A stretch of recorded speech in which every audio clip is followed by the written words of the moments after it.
kita mendengarkan firman Tuhan, saudaraku, mengenai pelayanan yang berhasil dengan kuasa Tuhan. Pelayanan yang berhasil dengan kuasa Tuhan.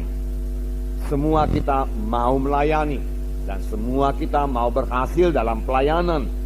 Dan Tuhan, saudaraku, memberikan kelengkapan kepada kita, yaitu melayani dengan kuasa Roh Tuhan. Minggu yang lalu kita mendengarkan firman Tuhan yang berkata, pekerjaan-pekerjaan yang aku perbuat akan kamu perbuat. Bahkan pekerjaan-pekerjaan yang lebih besar daripada ini akan kamu perbuat, sebab aku pergi kepada Bapa. Inilah yang dikatakan Tuhan Yesus kepada murid-muridnya. Tetapi saya percaya perkataan ini juga kepada kita masing-masing, anak-anak Tuhan pada zaman sekarang ini. Kita akan mengerjakan pekerjaan-pekerjaan yang dikerjakan oleh Tuhan Yesus. Bahkan pekerjaan-pekerjaan yang lebih besar daripada yang dikerjakan oleh Tuhan Yesus. Pekerjaan-pekerjaan apakah yang dikerjakan oleh Tuhan Yesus? Buku Injil menerangkannya, saudara. Yesus mengajar, memberitakan firman Tuhan. Tetapi ahli-ahli Taurat mengatakan lain sekali pengajaran Tuhan Yesus. Karena Tuhan Yesus mengajar bukan seperti pengajar-pengajar ahli-ahli Taurat, tetapi Tuhan Yesus mengajar dengan kuasa. Dan ditambah lagi pengajaran Tuhan Yesus disertai dengan tanda-tanda ajaib dan tanda-tanda mujizat. Orang buta melihat, orang kusta disembuhkan, orang tuli mendengar, saudaraku, orang lumpuh berjalan. Inilah pekerjaan-pekerjaan yang dilaksanakan oleh Tuhan Yesus. Dan orang berbondong-bondong mengikuti Tuhan Yesus. Kemana saja Tuhan berangkat mengabarkan Injil, orang berbondong-bondong mengikuti Tuhan Yesus. Inilah macamnya pelayanan yang dikerjakan oleh Tuhan Yesus. Dan Tuhan Yesus sendiri berkata, pekerjaan-pekerjaan yang aku kerjakan ini akan kamu kerjakan.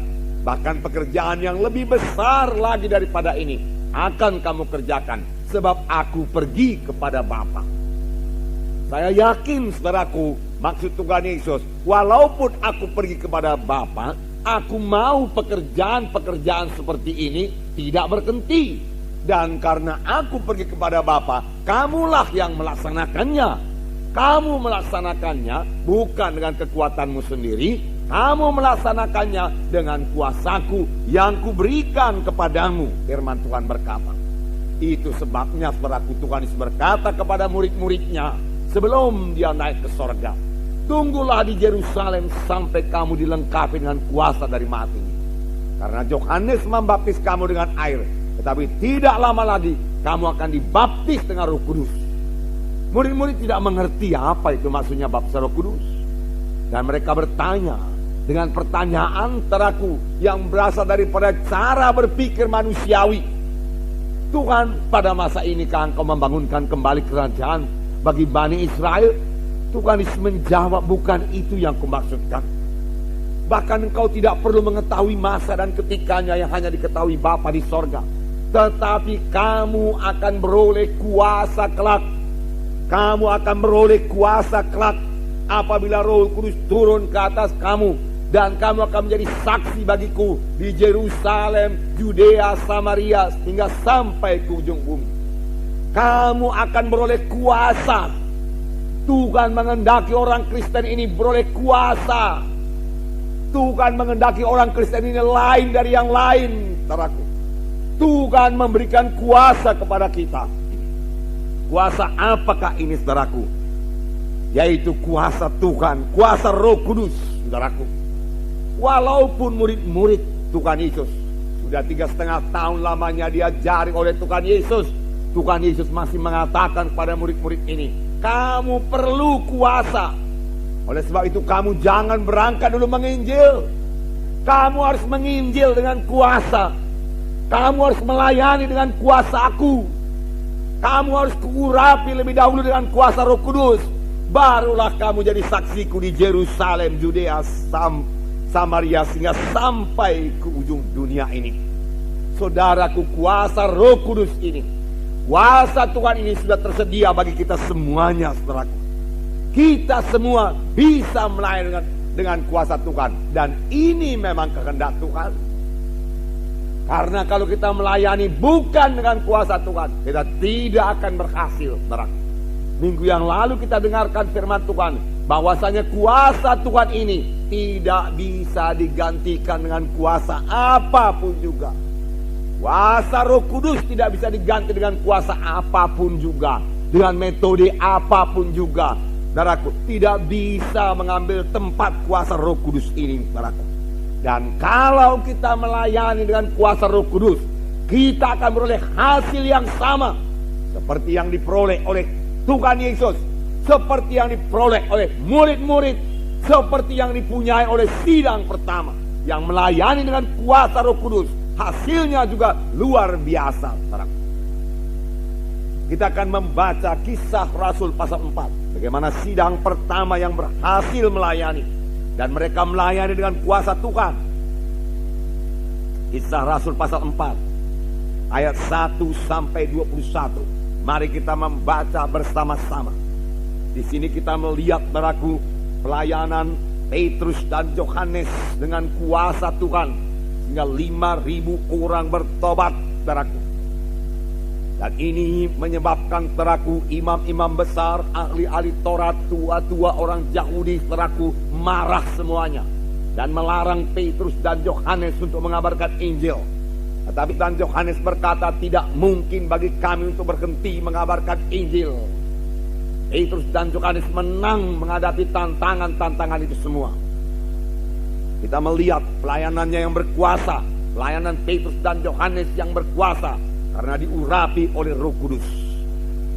Ayat 1, Kisah Para Rasul pasal 4, mulai ayat 1 sampai 22. Mari kita baca.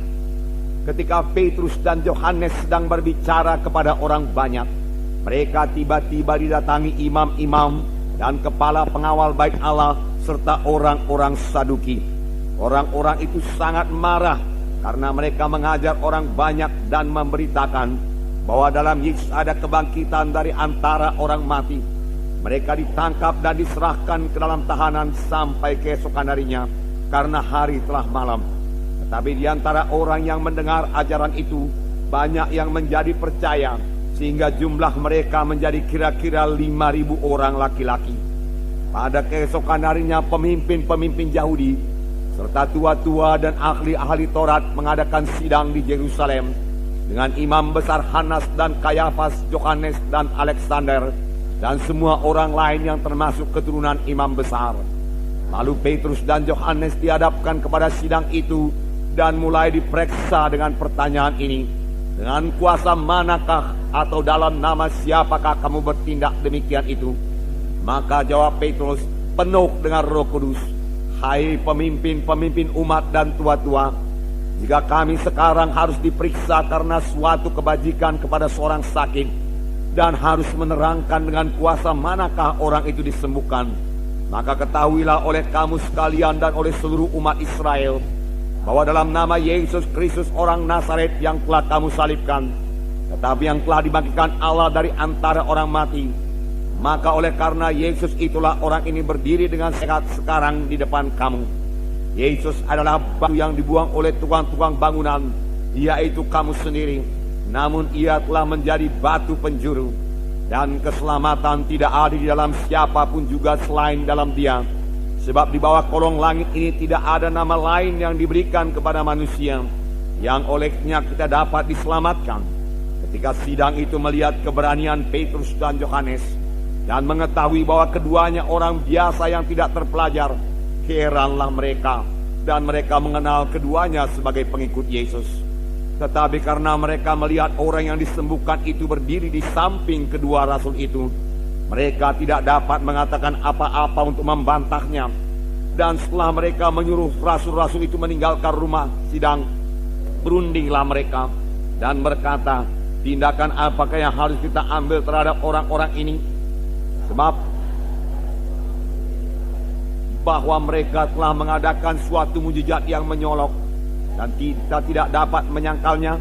Tetapi supaya hal itu jangan makin luas tersebar di antara orang banyak, baiklah kita mengancam dan melarang mereka, supaya mereka jangan berbicara lagi dengan siapapun dalam nama itu. Dan setelah keduanya disuruh masuk, mereka diperintahkan supaya sama sekali jangan berbicara atau mengajar dalam nama Yesus. Tetapi Petrus dan Yohanes menjawab mereka, "Silahkan kamu putuskan sendiri, manakah yang benar di hadapan Allah, taat kepada kamu atau taat kepada Allah? Sebab tidak mungkin bagi kami untuk tidak berkata-kata tentang apa yang telah kami lihat dan telah kami dengar." Mereka semakin keras mengancam rasul-rasul itu, tetapi akhirnya melepaskan mereka juga, sebab sidang tidak melihat jalan untuk menghukum mereka, karena takut akan orang banyak yang memuliakan nama Allah berhubung dengan apa yang telah terjadi. Sebab orang yang disembuhkan oleh mujizat itu sudah lebih dari 40 tahun umurnya. Puji Tuhan, luar biasa kuasa Tuhan. Kita melihat, saudaraku, pelayanan Petrus dan Yohanes yang sangat berhasil, saudaraku. Dan nanti akan kita lihat bahwasanya mereka ini melayani dengan kuasa Tuhan. Mereka penuh dengan roh Tuhan. Pada waktu mereka mulai berbicara, tentu yang dibicarakan mereka adalah Injil Yesus Kristus. 5.000 orang laki-laki bertobat. Ini merupakan satu pertumbuhan gereja yang sangat pesat. Sekarang ini pun masih jarang-jarang kejadian, tetapi bukan tidak boleh terjadi, saudaraku. Bahkan ini harus terjadi, saudaraku. Dalam satu hari 5.000 orang bertobat, saudaraku. Dan kita mengetahui, saudaraku, bahwa dalam pasal sebelumnya, yaitu pasal 3, Petrus dan Yohanes ini berjalan ke bait Allah. Dan di pintu bait Elok dia melihat seorang yang tepok. Dan dia berkata, "Emas dan perak tidak ada padaku, tetapi apa yang ada padaku, apa yang ada padaku kuberikan kepadamu. Di dalam nama Yesus, orang Nazaret itu bangkit dan berjalan." Lalu dia memegang tangan orang itu, membangkitkan orang itu, dan orang itu berjalan, saudaraku. Apa yang ada padaku? Apakah yang ada pada Petrus? Petrus memiliki kuasa Tuhan. Kuasa apakah itu? Kuasa Roh Kudus, saudaraku. Di dalam nama Yesus bangkit dan berjalan. Lalu, saudaraku, orang-orang dalam bait Allah menjadi heran. Lalu Petrus memberitakan Injil yang sebahagian kita dengar dalam pasal 4 ini. Dan akibatnya 5.000 orang bertobat. Sidang pertama sama sekali tidak punya gedung gereja, saudaraku. Tidak, saudaraku. Bahkan mereka tidak punya peralatan-peralatan modern seperti yang kita punya sekarang. Tetapi satu perkara yang pasti, mereka memiliki kuasa Roh Kudus di dalam hidup mereka dan di dalam pelayanan mereka. Sebagai akibatnya gereja berkembang dengan pesat, saudaraku. Tetapi Roh Kudus bukan hanya bagi sidang pertama saja, saudaraku. Saudara, pada zaman akhir ini Roh Kudus sudah sangat luber dicurahkan, saudaraku. Oleh sebab itu, apa yang dikatakan Tuhan Yesus, apa yang disuruh oleh Tuhan Yesus, kita akan mengerjakan pekerjaan-pekerjaan yang besar. Bisalah kita kerjakan sekarang ini, saudaraku. Karena Roh Kudus yang sama, yang menyertai Yesus, yang mengurapi Yesus, sehingga Yesus bisa melayani, adalah Roh Kudus yang sama, yang menyertai sidang pertama, yang menyertai ke-12 rasul, adalah Roh Kudus yang sama yang bekerja sekarang ini, memimpin kita, mengurapi kita untuk mengerjakan pekerjaan Tuhan. Kita tentu rindu, saudaraku, keberhasilan seperti ini, saudaraku. Dan Tuhan akan memberikannya, saudaraku. Terlebih sekarang ini kita melihat penduduk dunia ini jauh lebih banyak daripada penduduk dunia pada zaman Tuhan Yesus. Penduduk kota Medan jauh lebih banyak daripada penduduk kota Yerusalem, saudaraku. Di Yerusalem saja, pada waktu hari Pantekosta, Tuhan menyelamatkan 3.000 orang yang pada hari itu juga dibaptiskan. Kemudian beberapa waktu kemudian, seperti kita lihat tadi, Petrus dan Yohanes ke bait Allah, lalu membangkitkan seorang tepok, lalu memberitakan Injil, lalu 5.000 orang bertobat. Dalam waktu begitu singkat, saudaraku, 8.000 orang bertobat. Dan firman Tuhan berkata, tiap-tiap hari Tuhan menambahi bilangannya dengan orang yang beroleh selamat. Boleh jadi, saudaraku, dalam waktu beberapa bulan saja sudah 10.000, kemudian 20.000, kemudian 100.000, saudaraku, tanpa gedung gereja, saudaraku. Kalau begitu, di manakah mereka kebaktian? Tentunya mereka kebaktian di rumah-rumah, saudaraku. Di rumah-rumah. Dan ini sudah kita laksanakan, saudaraku, melalui sistem kelompok sel kita, saudaraku. yaitu kebaktian di rumah-rumah tangga, saudaraku. Puji Tuhan, saudaraku. Puji Tuhan. Nah, kita akan melihat, saudaraku, lebih dekat, saudaraku, bagaimana mereka begitu berhasil, saudaraku, mengabarkan Injil, saudaraku. Kita melihat, saudaraku. Yang pertama, saudaraku, saya lihat di sini, saudaraku, mengenai berita mereka. Apakah berita Petrus dan Yohanes? Apakah berita Filipus yang kita dengarkan, saudaraku, pada minggu yang lalu? Apakah berita dari rasul-rasul? Apakah berita daripada sidang pertama? Berita mereka hanya satu, saudaraku, yaitu berita-berita tentang Yesus. Pada waktu Filipus pergi ke Samaria, berita apakah yang dibawa oleh Filipus? Filipus membawa berita tentang Yesus. Dia menceritakan siapa Yesus. Demikian kita lihat Petrus pun melaksanakannya. Sini dikatakan dalam Kisah pasal 4 yang kita baca tadi, ayat 2, orang-orang itu sangat marah karena mereka mengajar orang banyak dan memberitakan bahwa dalam Yesus ada kebangkitan dari orang mati. Mereka memberitakan berita-berita tentang Yesus. Dan dalam ayat 12 kita membaca Kisah 4 ayat 12. Dan keselamatan tidak ada di dalam siapapun juga selain di dalam Dia. Sebab di bawah kolong langit ini tidak ada nama lain yang diberikan kepada manusia yang olehnya kita dapat diselamatkan. Hanya satu nama di bawah kolong langit ini, yaitu nama Yesus, yang olehnya kita boleh diselamatkan. Inilah berita dari Petrus, saudaraku. Berita-berita tentang Yesus. Pada waktu Tuhan Yesus masih melayani di bumi ini, banyak orang disembuhkan. Tetapi kita melihat, saudaraku, kita mengerti bagaimana satu orang yang disembuhkan Tuhan Yesus, yaitu seorang perempuan yang sudah sakit 12 tahun. Bagaimana caranya dia menerima kesembuhan daripada Tuhan? Saudara berkata dengan iman. Sebab Tuhan Yesus berkata, hai perempuan, imanmu telah menyembuhkan engkau. Tapi dari manakah dia memperoleh iman ini? Firman Tuhan mengatakan, dia mendengar berita-berita tentang Yesus. Dia mendengar berita-berita tentang Yesus. Lalu dia mengerti bahwasanya Yesus berkuasa menyembuhkannya. Bahwasanya Yesus mau menyembuhkannya. Dari mana dia mengerti? Karena dia mendengar berita-berita tentang Yesus. Nah, kalau kita sudah mengerti berita-berita tentang Yesus, maka berita-berita itu menambahi iman kita, menumbuhkan iman kita. Kalau kita tidak mengerti, saudaraku, iman kita tidak tumbuh. Demikian jadi kepada perempuan yang sakit 12 tahun ini. Setelah dia mendengar berita-berita tentang Yesus, imannya tumbuh. Dan dia berkata, oh, tidak perlu aku mati. Tidak, aku bisa hidup. Aku akan menjumpai Yesus. Dan kalau ku jamah saja jubahnya, aku akan sembuh. Dan dia berusaha, dia bertindak, saudaraku, untuk bertemu dengan Yesus, saudaraku. Dan Tuhan Yesus tidak mempermalukan dia. Pada waktu dia jamah jubah Tuhan Yesus, kuasa mengalir kepadanya. Dan seketika itu juga dia sembuh. Lalu Tuhan Yesus bertanya, siapa yang menjamah jubahku? Orang banyak, saudaraku, berkerumun, saudaraku, menyenggol-nyenggol Tuhan Yesus. Lalu murid-muridnya berkata kepada Yesus, Tuhan, kau masih bertanya lagi siapa yang menyenggol engkau, menjamah engkau? Begini banyak orang di sini, Tuhan, banyak yang menyenggol engkau. Tetapi ada satu yang menjamah saya dengan iman, Tuhan berkata. Dan perempuan itu menggeletar dan berkata, akulah dia Yesus. Yesus tidak marah. Yesus berkata, hai anakku, imanmu telah menyembuhkan engkau. Hai anakku, imanmu telah menyembuhkan engkau. Tuhan Yesus tidak berkata, kuasaku telah menyembuhkan engkau. Kuasa Tuhan sudah sedia, saudaraku.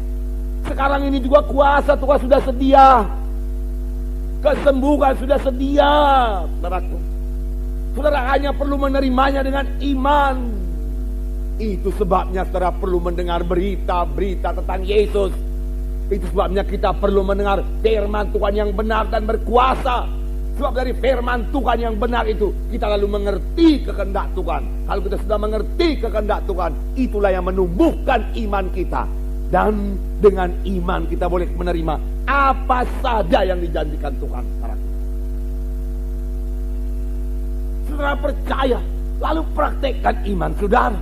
Bagaimana mempraktekkan iman? Oh saudaraku, hidup dalam iman adalah hidup yang sangat sukacita, saudaraku. Karena kita akan menerima kuasa Tuhan dalam hidup kita. Kita akan mengalami mujizat Tuhan. Kita akan mengalami kesembuhan daripada Tuhan. Kita akan mengalami jawaban doa. Karena Tuhan yang kita sembah itu hidup. Dan Tuhan menjawab doa kita. Bagaimanakah hidup dalam iman ini, saudaraku? Yaitu hidup yang penuh sukacita, penuh kemenangan, saudaraku. Dan firman Tuhan berkata, tanpa iman mustahil. Kalau kamu tidak punya iman, mustahil kamu menerima sesuatu daripada aku, Tuhan berkata. Jadi kita harus punya iman. Kalau saudara mau punya iman, saudaraku, dengarlah firman Tuhan, belajarlah firman Tuhan, terimalah pengertian yang benar daripada firman Tuhan, saudaraku. Lalu saudara punya iman. Dan saudara kemudian mempraktekkan iman. Bagaimana mempraktekkan iman? Ucapkan, saudaraku. Akui firman Tuhan itu bagi saudara. Kalau firman Tuhan berkata, oleh bilur Yesus kamu sudah sembuh, katakan, oleh bilur Yesus saya sudah sembuh. Iman mesti diucapkan, saudaraku. Iman tidak bekerja kalau tidak ada ucapan, saudaraku. Banyak orang berkata cukup percaya dalam hati saja. Keselamatan pun, saudara, kalau tidak diakui, tidak diucapkan, tidak akan teguh. Kita tidak akan pernah merasa pasti akan keselamatan kita kalau kita tidak mengaku dengan mulut Yesus itu Tuhan, juru selamat kita yang telah mati, bangkit dari kematian, hidup. Ku terima engkau sebagai Tuhan dan juru selamatku. Yesus juru selamatku. Kita ucapkan, saudaraku. Lalu kita mulai merasa pasti bahwasanya kita sudah selamat. Demikian iman perlu ucapan. Oleh sebab itu anak-anak Tuhan perlu mengucapkan janji-janji Tuhan. Apalagi janji-janji Tuhan, saudaraku, yang dia minta supaya digenapkan Tuhan dalam hidupnya. Ucapkan lebih dahulu. Oleh bilur Yesus aku sudah sembuh. Kutuk dosa sudah diangkat daripadaku. Berkat Abraham jadi milikku. Tuhan menjaga, saudaraku. Dalam buku Yeremia dikatakan, aku menjaga firmanku supaya ku genapkan kepada anak-anakku. Aku menjaga supaya firmanku genap kepada anak-anakku yang beriman, yang percaya, saudaraku. Nah, tetapi tidak cukup hanya diucapkan saja. Iman juga perlu ditindakkan. Tindakan iman, saudaraku, sama sebagaimana perempuan itu yang sakit 12 tahun. Kalau perempuan yang sakit 12 tahun itu hanya berkata, aku percaya kalau aku jamah jubah Yesus aku akan sembuh. Aku percaya kalau aku jamah jubah Yesus aku akan sembuh. Karena dia memang penyembuh ilahi. Dia Jehovah Rafa. Oleh bilur-bilur Yesus saya sudah sembuh. Haleluya Tuhan, haleluya. Tetapi dia tidak bertindak untuk datang kepada Yesus, saudaraku. Dia tidak akan sembuh. Tetapi saudaraku, firman Tuhan mengatakan dia bertindak. Dia datang kepada Yesus dan dia jamah jubah Tuhan Yesus. Pada waktu itulah, saudaraku, kesembuhan mengalir. Pada waktu kapan? Pada waktu dia bertindak. Pada waktu saudara bertindak, saudaraku, seolah-olah saudara sudah sembuh.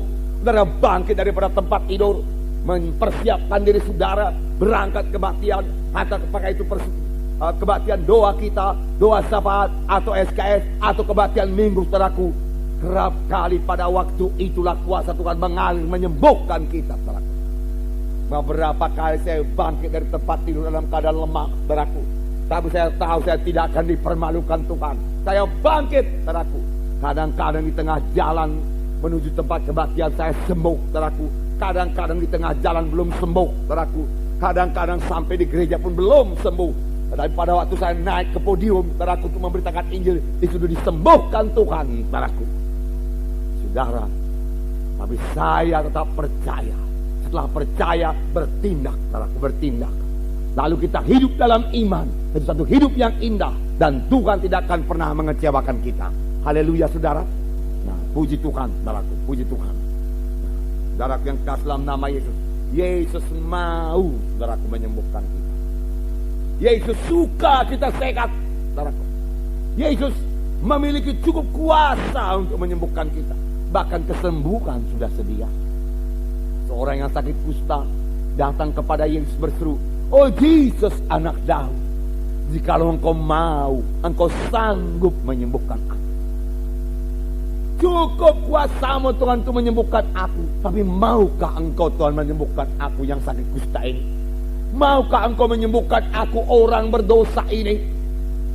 Firman Tuhan mengatakan, pada waktu kita masih hidup dalam dosa pun, Tuhan sudah mengasihi kita.